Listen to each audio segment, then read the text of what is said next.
If you are a fan of A Song of Ice and Fire and Game of Thrones, it is likely that you have asked yourself the question why Riverlands are not another kingdom in Westeros. After all, Riverlands is an important part of the realm. It is where some essential characters to the plot of the show, such as Catelyn Stark, Lysa Arryn, Edmure Tully, and Walder Frey, get their origins from. It is where the Brotherhood without banners was formed. Major castles and strongholds, some of which are the twins of the crossings, Harrenhal, Riverrun, are located in this region as well. So how come this significant part of the continent is not counted as another kingdom like the rest of the Seven are? Because of their central position in Westeros and lack of natural boundaries, the Riverlands have been a frequent battleground. The people of the Riverlands are known as Rivermen, or occasionally Riverlanders, and they are a mixture of hardy warriors, peaceful fisherfolk, and devout smallfolk. Since the invasion of the First Men through the Andal invasion of Westeros, the rule of the region passed down from one local noble house to the other. These local lords proclaimed themselves as kings of the rivers and the hills.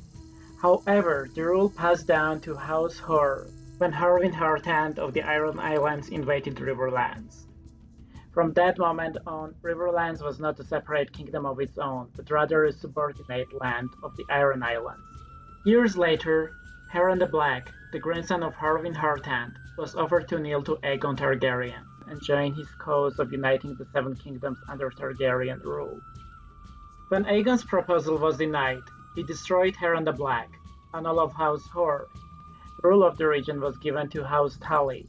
Nonetheless, the status of the Riverlands was not restored to that of a kingdom, as it was ruled by an outsider before Aegon's conquest. The Wiki of Ice and Fire mentions this important information on the noble houses of Riverlands. Although they are lords paramount of the Trident, the Tullys have historically fielded fewer men than the Blackfoots, Brackens, Freys, and Vances. The Mallisters have a more prestigious lineage, while the Moothounds are wealthier. This paragraph provides some hints as to how divided the leadership of Riverlands has been. It seems like no single house was able to hold ultimate power in the region, like it was done in each of the Seven Kingdoms. Every noble house seemed to possess an advantage that the other did not have. The Mallisters had a better family name, yet they lacked the gold that House Mutton had. But perhaps having the stronger army is what gives you the right to rule. And it just so happened that the Blackfoots, Brackens, Freys, and Vances all had armies with similar numbers and capabilities, and they couldn't fight each other forever for the right to rule the region.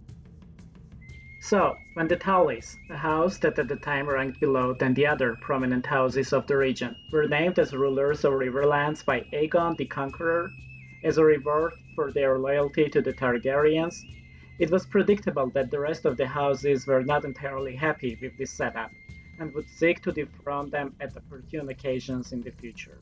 So, as a conclusion, I would say that looking at the historical relationships that noble houses of Riverlands have had, I don't think that the leadership of Riverlands will ever be as united as it is, say, in the north under the Stark rule, or in the Stormlands under the Baratheon rule.